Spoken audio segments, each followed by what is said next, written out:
بسم الله الرحمن الرحيم. فاذكروني أذكركم واشكروا لي ولا تكفرون. بسم الله الرحمن الرحيم. الحمد لله رب العالمين، والصلاة والسلام على سيد الأنبياء والمرسلين محمد خاتم النبيين وعلى آله وصحبه الطيبين الطاهرين وعلى أزواجه أمهات المؤمنين. اما بعد، پہلے سپارے کی مختصر تفسیر چل رہی تھی اور تقریباً ثلاثہ تک تفسیر ہو چکی تھی. اللہ تعالیٰ نے بنی اسرائیل کے بارے میں جو کچھ ارشاد فرمایا، پہلے بنی اسرائیل کی سرداری کا ذکر فرمایا، دنیا کی دیگر قوموں پر ان کو فضیلت اور ان کے اندر نبوت کا ذکر فرمایا. اس کے بعد بنی اسرائیل کی نافرمانیوں کا اللہ تعالیٰ نے تفصیل سے تذکرہ فرمایا. گائے کے واقعے کا ذکر ہوا جس کی وجہ سے سورہ بقرہ کا نام بقرہ رکھا گیا. اس کے بعد اب اللہ تعالیٰ یہود اور نصارہ کے آپس کے اختلافات کا تذکرہ بھی کر رہے ہیں. وقالت اليهود ليست النصارى على شيء وقالت النصارى ليست اليهود على شيء، کہ یہ اہل کتاب یہودی اور عیسائی آپس میں ایک دوسرے پر الزام تراشی بھی کرتے ہیں. یہودی کہتے ہیں کہ عیسائیوں کے پاس کچھ نہیں ہے، عیسائی کسی چیز پر نہیں ہے، مطلب کہ کسی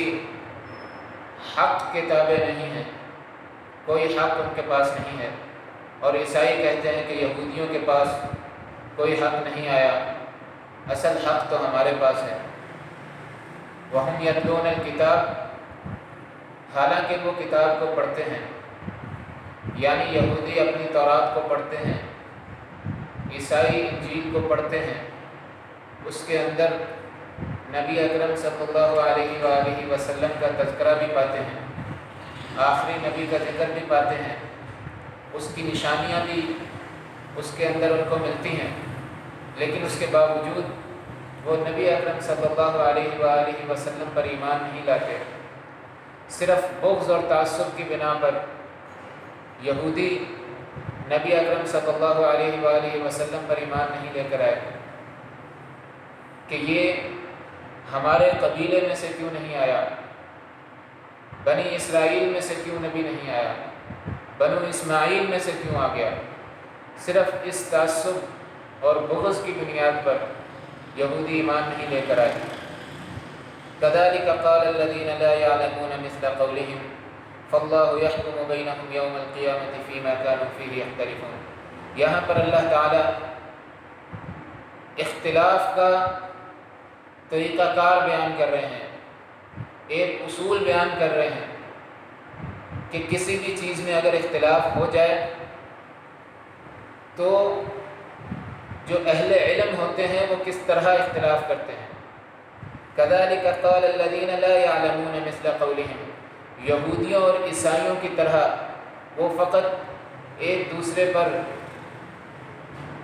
بہتان ترازی نہیں کرتے، ایک دوسرے پر الزامات نہیں لگاتے کہ ان کے پاس کچھ نہیں ہے، یہ اپنے موقف میں غلط ہیں. لا يعلمون مثل قولهم، اللہ تعالیٰ فرماتے ہیں کہ اسی طرح وہ لوگ بات کرتے ہیں کہ جن کے پاس علم نہیں ہوتا، یہودیوں اور عیسائیوں کی طرح وہ بات کرتے ہیں. یعنی کہ اگر کسی مسئلے میں اختلاف ہو بھی جائے تو آپس میں بات چیت کی بنیاد دلیل ہونی چاہیے، دلیل کی بنیاد پر آپس میں بحث اور مباحثہ ہو، فقط الزام تراشی سے کچھ حاصل نہیں ہوتا. یہ اللہ تعالیٰ اس آیت کے اندر بیان فرما رہے ہیں. فاللہ یحکم بینہم یوم القیامۃ فیما کانوا فیہ یختلفون، بس اللہ تعالیٰ قیامت کے دن ان کے درمیان فیصلہ فرمائیں گے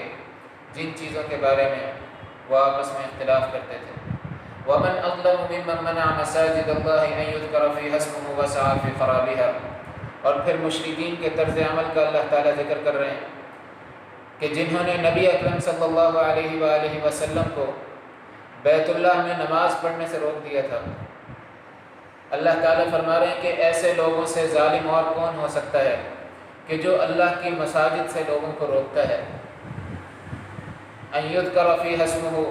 مساجد سے روکتا ہے کہ اس میں اللہ تعالیٰ کا ذکر کیا جائے۔ وسعی فی خرابہا، اور مساجد کے اندر خرابی اور فساد کا باعث بنتا ہے۔ اولئک ما کان لهم ان يدخلوها الا خائفین، اللہ تعالیٰ فرماتے ہیں کہ ایسے لوگ، ان کا یہ حق نہیں ہے کہ یہ سکون اور اطمینان کے ساتھ مساجد میں داخل ہو سکیں۔ اولئک ما کان لهم ان يدخلوها الا خائفین، وہ مساجد میں ڈر ڈر کے چھپ چھپ کے ہی داخل ہو سکتے ہیں، مسلمانوں کی طرح ببانگ دہل مساجد کی طرف نہیں آ سکتے۔ اور حضرت عمر بن خطاب رضی اللہ تعالی عنہ کے اسلام لانے کے بعد مسلمانوں کی جو قوت مسلمانوں کو جو میسر آئی، اس کا بھی ہم نظارہ کرتے ہیں کہ کس طرح پہلے مسلمان چھپ چھپ کر گھروں میں نمازیں پڑھتے تھے، اور مساجد میں جانا، بیت اللہ کی طرف جانا مسلمانوں کے لیے بہت مشکل تھا۔ لیکن حضرت عمر رضی اللہ تعالی عنہ کے اسلام کے بعد حضرت عمر رضی اللہ تعالی عنہ اور نبی اکرم صلی اللہ علیہ وآلہ وسلم تمام مسلمانوں کی جماعت لے کر علی الاعلان بیت اللہ میں جا کر نماز پڑھتے ہیں۔ تو یہ ایمان کی حلاوت ہوتی ہے جو بندے کو جرأت اور بہادری عطا کرتی ہے۔ اس کے بعد اللہ تعالیٰ ذکر کر رہے ہیں وَلِلَّهِ الْمَشْرِقُ وَالْمَغْرِبُ، اللہ ہی کے لیے ہے مشرق اور مغرب۔ فَأَيْنَمَا تُوَلُّوا فَثَمَّ وَجْهُ اللَّهِ، بس تم جس طرف بھی منہ کرو، فَثَمَّ وَجْهُ اللَّهِ، وہیں پر اللہ تعالیٰ کو پاؤ گے۔ إِنَّ اللَّهَ وَاسِعٌ عَلِيمٌ، بے شک اللہ تعالیٰ بہت وسیع ہے، علم اللہ تعالیٰ کا بہت وسیع ہے، اور اللہ تعالیٰ علم رکھنے والا ہے۔ اس آیت میں اللہ تعالیٰ نے ایک اصول بیان فرمایا ہے کہ اگر مساجد میں یا عام طور پر قبلہ کی طرف رخ کرنا ممکن نہ رہے مسلمانوں کے لیے، کسی بھی خوف کی بنیاد پر، یا سفر میں قبلہ کی جہت معلوم نہ ہو سکے، تو جس طرف بھی سواری کا منہ ہو یا جس طرف بھی آپ منہ کر کر نماز پڑھیں گے، اللہ تعالیٰ آپ کی نماز کو قبول فرمانے والا ہے۔ اس کے بعد اللہ تعالیٰ نے وَلَن تَرْضَىٰ عَنْكَ الْيَهُودُ وَلَا النَّصَارَىٰ حَتَّىٰ تَتَّبِعَ مِلَّتَهُمْ، یہ فرمایا کہ اے نبی، آپ سے یہ یہودی اور عیسائی ہرگز راضی نہیں ہو سکتے، حَتَّىٰ تَتَّبِعَ مِلَّتَهُمْ، یہاں تک کہ آپ مکمل ان کی ملت کی پیروی کر لیں۔ تو یہ یہودی اور عیسائی کبھی بھی مسلمانوں سے خوش نہیں ہو سکتے، یہاں تک کہ مسلمان مکمل طور پر دین اسلام سے، اپنے نبی سے اور اپنے قرآن سے برات کا اعلان نہ کر دیں۔ جب تک یہ کلمہ پڑھنے والے ہیں، اس وقت تک ان مسلمانوں کے خلاف کفار کی ریشہ دوانیاں اور ان کی سازشیں جاری رہیں گی۔ یہ اللہ تعالیٰ کی ایک قسم کی پیش گوئی بھی ہے۔ آگے اللہ تعالیٰ نے قرآن مجید کے بارے میں فرمایا الذین آتیناہم الکتاب یتلونہ حق تلاوتہ اولئک یؤمنون بہ ومن یکفر بہ فاولئک هم الخاسرون، کہ وہ لوگ جن کو ہم نے کتاب دی ہے، یتلونہ حق تلاوتہ، وہ اس کو تلاوت کرتے ہیں جس طرح اس کی تلاوت کرنے کا حق ہے، اولئک یؤمنون بہ، اور جو اس کی اس طریقے سے تلاوت کرتے ہیں جس طرح اس کی تلاوت کرنے کا حق ہے، اولئک یؤمنون بہ، وہ اس کتاب پر ایمان لانے والے ہیں۔ اب تلاوت قرآن مجید کی اس کے کیا حقوق ہیں یہ بھی ہمیں پتہ ہونا چاہیے۔ سب سے پہلے تو انسان طہارت میں ہو، یہ اس کے لیے نہایت ضروری ہے تلاوت قرآن پاک کے لیے۔ پھر تلاوت کو بالکل احسن انداز سے کیا جائے، جلدی جلدی نہ کی جائے، بیچ میں الفاظ کو چھوڑا نہ جائے، قرآن مجید کو ٹھہر ٹھہر کر سکون کے ساتھ پڑھا جائے اور پھر سمجھ کر پڑھا جائے اور پھر اس پر عمل کیا جائے۔ یہ تمام اس کتاب کے حقوق ہیں جو اللہ تعالیٰ نے بیان فرمائے ہیں۔ یتلونہ حق تلاوتی، اور جو ان حقوق کے ساتھ اس کتاب کو پڑھتا ہے اور سمجھتا ہے، ضرور اللہ تعالیٰ اس کتاب کی برکت سے اس کی زندگی میں رحمتیں اور برکات نازل کرتے ہیں، اس کو ہدایت نصیب فرماتے ہیں۔ اس کے بعد اللہ تعالیٰ نے بنی اسرائیل کا مکمل تذکرہ کرنے کے بعد آخر میں دوبارہ وہی بات بیان فرمائی، یا بنی اسرائیل اذکروا نعمتی التی انعمت علیکم۔ شروع میں بھی یہی کہا تھا، اور پھر ساری بنی اسرائیل کا سارا تذکرہ کرنے کے بعد بھی یہ اللہ تعالیٰ نے فرمایا، اے بنی اسرائیل میری ان نعمتوں کو ذکر کرو جو میں نے تمہارے اوپر کی تھی، وَأَنِّي فَضَّلْتُكُمْ عَلَى الْعَالَمِينَ، اور میں نے تمہیں دنیا جہان پر فضیلت دی تھی، دنیا کی تمام قوموں پر بنی اسرائیل کو فضیلت دی تھی۔ لیکن جب تم نے اپنی ہٹ درمی سے اللہ تعالیٰ کے احکامات کا انکار کیا، نبیوں کا مذاق اڑایا، نبیوں کو قتل کیا، اللہ تعالیٰ نے یہ سرداری کا تاج بنی اسرائیل کے سر سے اٹھا کر امت محمدیہ کے سر پر رکھ دیا، اور پھر یہ فرمایا کہ اب تم اس نبی کی پیروی کرو گے جو تمہارے تک وعدے کے نتیجے میں آ چکا ہے، جس وعدے کو تم تورات اور انجیل میں بھی دیکھتے ہو، تو پھر تمہارے سے دوبارہ وہ وعدہ کیا جاتا ہے جو تمہارے سے تمہاری عزت رفتہ چھین گئی ہے، وہ دوبارہ اگر تم حاصل کرنا چاہتے ہو تو اس نبی کی پیروی کرنی پڑے گی۔ اس کے بعد اللہ تعالیٰ حضرت ابراہیم اور اسماعیل علیہ السلام کا تذکرہ کر رہے ہیں، وَإِذِ ابْتَلَىٰ إِبْرَاهِيمَ رَبُّهُ بِكَلِمَاتٍ فَأَتَمَّهُنَّ قَالَ إِنِّي جَاعِلُكَ لِلنَّاسِ إِمَامًا، اور جب اللہ تعالیٰ نے ابراہیم علیہ السلام کو چند باتوں کے ذریعے سے آزمایا تو وہ ان میں پورے اترے، ان کو انہوں نے پورا کیا۔ قَالَ إِنِّي جَاعِلُكَ لِلنَّاسِ إِمَامًا، تو پھر اللہ تعالیٰ نے کہا کہ میں تمہیں لوگوں کے لیے امام بنانا چاہتا ہوں۔ اب یہ وہ باتیں کیا تھیں؟ مفسرین کہتے ہیں کہ حضرت ابراہیم علیہ السلام کا اپنی قوم کو، اپنے والد کو، بادشاہ کو توحید کی طرف بلانا، اور پھر ہجرت کرنا، اور پھر مصر کے جبار کا حضرت ابراہیم علیہ السلام کی اہلیہ کے ساتھ دست درازی کی کوشش کرنا، پھر اس میں ان دونوں کا ثابت قدم رہنا، اس کے بعد حضرت ابراہیم کی آزمائش کہ انہیں ان کی اہلیہ اور بچے کو ایک بے آب و گیا وادی میں چھوڑنے کا حکم دیا گیا، جس پر انہوں نے لبیک کہا، مکہ کی بے آب و گیا وادی میں اپنی بیوی اور بچے کو چھوڑ کر آ گئے، اور پھر وہ بچہ جب ساتھ کام کروانے کے قابل ہوا تو پھر اس کے گلے پر چھری چلانے کا حکم ہوا، اس کو بھی حضرت ابراہیم نے پورا کیا علیہ السلام۔ یہ وہ باتیں ہیں جن کے ذریعے سے اللہ تعالیٰ نے حضرت ابراہیم علیہ السلام کو آزمایا، تو انہوں نے اس آزمائش میں لبیک کہا اور اس آزمائش پر وہ پورے اترے۔ اس کے نتیجے میں اللہ تعالیٰ نے حضرت ابراہیم کو تمام انسانیت کے لیے امام بنا دیا۔ مشرکین مکہ بھی یہ کہتے تھے کہ ہم ابراہیم علیہ السلام کی ملت پر ہیں، یہود اور عیسائی بھی یہ کہتے تھے کہ ہم حضرت ابراہیم علیہ السلام کی ملت پر ہیں۔ تو یہ اللہ تعالیٰ کی طرف سے انعام ہے حضرت ابراہیم علیہ السلام کے ذریعے کہ کوئی بھی مذہب کا ہو لیکن وہ حضرت ابراہیم علیہ السلام کی طرف نسبت کرنا، چاہے وہ نسبت جھوٹی ہو، چاہے حضرت ابراہیم علیہ السلام کی تعلیمات پر ان کا ذرا بھی عمل نہ ہو، لیکن وہ اپنی نسبت پھر بھی حضرت ابراہیم علیہ السلام کی طرف کرتے ہیں۔ وَإِذْ جَعَلْنَا الْبَيْتَ مَثَابَةً لِلنَّاسِ وَأَمْنًا وَاتَّخِذُوا مِن مَّقَامِ إِبْرَاهِيمَ مُصَلًّى، اور ہم نے اس گھر کو یعنی مکہ مکرمہ کو، حرم پاک کو مثابۃ للناس لوگوں کے لیے ثواب کی جگہ بنا دیا، وَأَمْنًا اور امن کی جگہ بنا دیا۔ نبی اکرم صلی اللہ علیہ وآلہ وسلم نے فرمایا کہ یہ مکہ جب سے اللہ تعالیٰ نے زمین و آسمان کو پیدا کیا ہے اس وقت سے یہ مکہ کا شہر حرمت والا شہر ہے، اس کے پودوں کو نہیں توڑا جاتا، اس میں شکار نہیں کیا جاتا، اس میں خون ریزی، قتل اور لڑائی جھگڑا نہیں کیا جاتا، یہ ساری چیزیں اس کے اندر منع ہے۔ اللہ تعالیٰ نے مکہ کو امن والا اور عزت والا شہر بنا دیا۔ وَإِذْ قَالَ إِبْرَاهِيمُ رَبِّ اجْعَلْ هَٰذَا بَلَدًا آمِنًا، اور پھر حضرت ابراہیم کی مکہ کے بارے میں دعا ہے، رب اجعل هذا بلدا آمنا، کہ اے اللہ اس شہر کو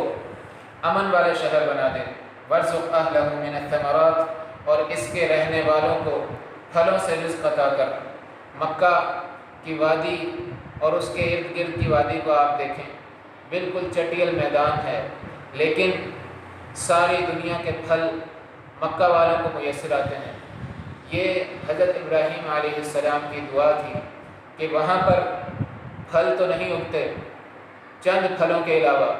لیکن ساری دنیا کے ایک سے ایک پھل آپ کو مکہ میں ملیں گے، رزق کی فراوانی آپ کو اس شہر میں ملے گی۔ یہ حضرت ابراہیم علیہ السلام کی دعا کا نتیجہ ہے۔ اس کے بعد اللہ تعالیٰ نے مکہ کی بیت اللہ کی تعمیر کا تذکرہ فرمایا، وَإِذْ يَرْفَعُ إِبْرَاهِيمُ الْقَوَاعِدَ مِنَ الْبَيْتِ وَإِسْمَاعِيلُ،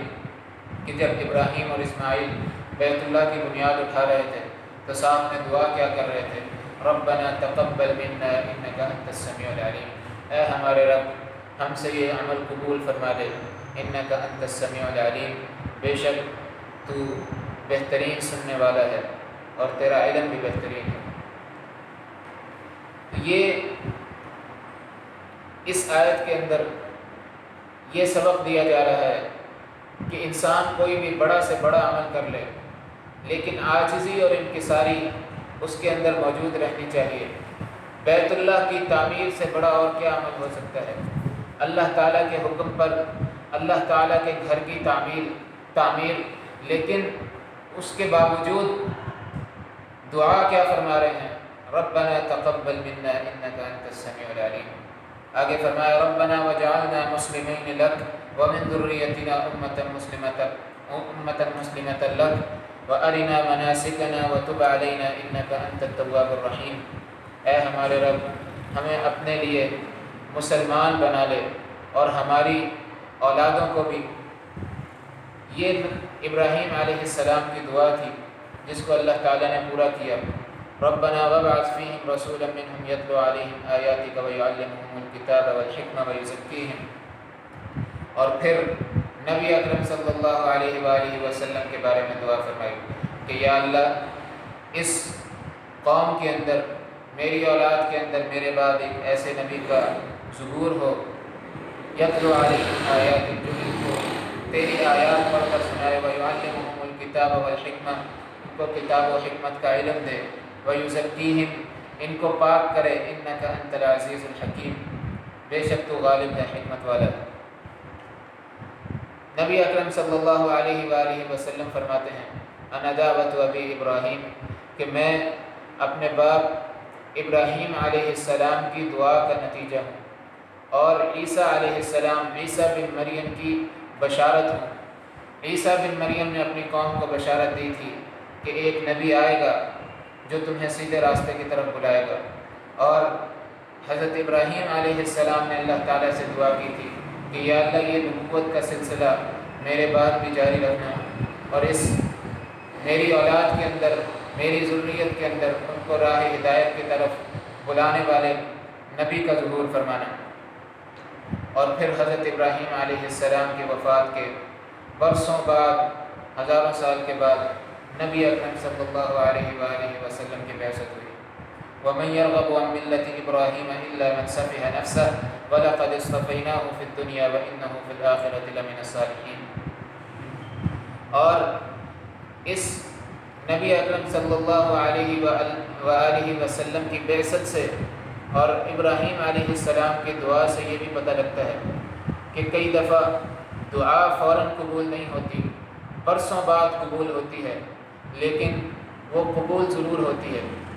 یہ اللہ تعالیٰ نے حضرت ابراہیم علیہ السلام کی دعا کے نتیجے میں محمد عربی صلی اللہ علیہ وآلہ وسلم کو مبعوث فرمایا، اور آگے فرمایا کہ ابراہیم علیہ السلام کی ملت سے کون منہ موڑے گا، الا من سفیہ نفسہ، مگر جس کے پاس عقل نہیں رہی، جو اپنے آپ کو پاگل سمجھتا ہے، وہی اس حضرت ابراہیم علیہ السلام کی جو سیدھی اور سچی ملت ہے اس سے منہ موڑے گا۔ وَلَقَدِ اصْطَفَيْنَاهُ فِي الدُّنْيَا، اور ہم نے ان کو دنیا میں چن لیا تھا، وَإِنَّهُ فِي الْآخِرَةِ لَمِنَ الصَّالِحِينَ۔ اس کے بعد انبیاء کی دعوت کا تذکرہ کیا کہ تمام انبیاء اسلام کی ہی دعوت دیتے تھے،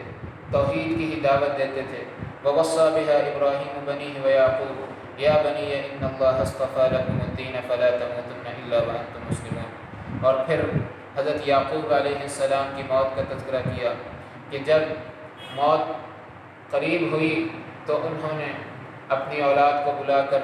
یہی سوال کیا تھا، مَا تَعْبُدُونَ مِن بَعْدِي قَالُوا نَعْبُدُ إِلَٰهَكَ وَإِلَٰهَ آبَائِكَ إِبْرَاهِيمَ وَإِسْمَاعِيلَ وَإِسْحَاقَ إِلَٰهًا وَاحِدًا۔ تو سب نے جواب دیا تھا کہ ہم عبادت کریں گے آپ کے معبود کی اور آپ کے الہ کی، اور اس الہ کی جو آپ کے آباء و اجداد ابراہیم، اسماعیل اور اسحاق کا الہ ہے، الہ واحدہ، جو کہ اکیلا ہے، اس کا کوئی شریک نہیں ہے۔ وَنَحْنُ لَهُ مُسْلِمُونَ، اور ہم اس کے لیے اسلام قبول کرتے ہیں۔ تو یہ اللہ تعالیٰ نے ذکر فرمایا ہے کہ ہر نبی نے توحید کی طرف بلایا ہے، جیسے اللہ تعالیٰ نے آگے سورہ آل عمران میں ذکر فرمایا کہ حضرت ابراہیم بھی نہ تو یہودی تھے، ما کان ابراہیم یہودیا ولا نصرانیا ولکن کان حنیفا مسلما، کہ ابراہیم علیہ السلام نہ تو یہودی تھے جس طرح یہودی یہ دعویٰ کرتے ہیں، اور نہ عیسائی تھے جس طرح عیسائی یہ دعویٰ کرتے ہیں، ولکن کان حنیفا مسلما، بلکہ وہ تو مسلمان تھے۔ یہ اللہ تعالیٰ کا اعلان ہے کہ مسلمان ہی حضرت ابراہیم علیہ السلام کی ملت پر عمل پیرا ہیں۔ تلک امۃ قد خلت، یہ ساری پرانی قوموں کا تذکرہ کرنے کے بعد، انبیاء کا تذکرہ کرنے کے بعد اور بنی اسرائیل کا تذکرہ کرنے کے بعد اللہ تعالیٰ نے فرمایا تلک امۃ قد خلت، یہ وہ قومیں تھیں جو گزر گئی، لہا ما کسبت ولکم ما کسبتم، ان کے لیے وہی ہے جو انہوں نے اس دنیا میں کمایا اور تمہارے لیے وہی ہے جو تم کماؤ گے۔ ولا تسألون عما كانوا يعملون، اور تمہارے سے سوال نہیں کیا جائے گا اس کے بارے میں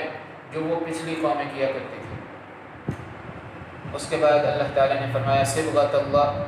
فَإِنْ آمَنُوا بِمِثْلِ مَا آمَنْتُمْ بِهِ فَقَدْ اهْتَدَوْا، کہ اگر یہ مشرکین ایمان لے آئیں جس طرح تم ایمان لے کر آئے ہو، جس چیز پر تم ایمان لے کر آئے ہو، یہ صحابہ سے اللہ تعالیٰ مخاطب ہے، ایمان والوں سے مخاطب ہے، فَقَدْ اهْتَدَوْا، تو پھر یہ ہدایت یافتہ ہوں گے۔ یہاں سے صحابہ کے ایمان کی دلیل بھی ملتی ہے۔ اللہ تعالیٰ ساتویں آسمان کے اوپر سے یہ ارشاد فرما رہے ہیں کہ فَإِنْ آمَنُوا، اگر یہ مشرکین ایمان لے آئیں، کیسا ایمان؟ جیسا ایمان صحابہ لے کر آئے ہیں، فَقَدْ اهْتَدَوْا، تو پھر یہ ہدایت یافتہ ہو سکتے ہیں۔ صبغۃ اللہ، اللہ تعالیٰ کا رنگ، وَمَنْ أَحْسَنُ مِنَ اللَّهِ صِبْغَةً، اور اللہ کے رنگ سے بہتر کون سا رنگ ہو سکتا ہے؟ یہ یہودی اور عیسائی اپنے دین میں داخل ہونے والوں کو کہتے تھے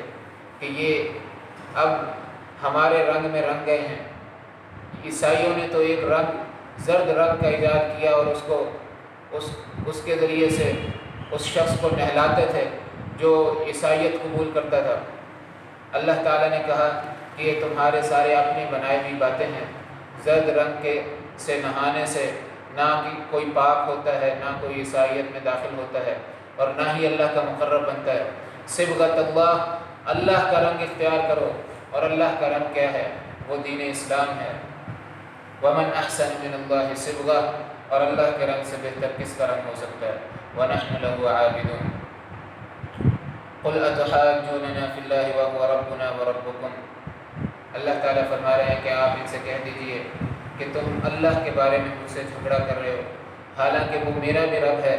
ہمارا بھی رب ہے اور تمہارا بھی رب ہے، ہمیں بھی اسی نے پیدا کیا ہے، تمہیں بھی اسی نے پیدا کیا ہے، ہمارے لیے ہمارے اعمال ہیں،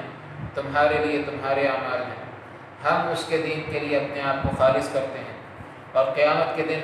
پتہ لگ جائے گا کہ کون حق پر تھا اور کون ضلالت اور گمراہی میں گرا ہوا تھا۔ اللہ تعالیٰ سے دعا ہے کہ اللہ تعالیٰ سمجھنے اور عمل کرنے کی توفیق عطا فرمائے۔ وما علینا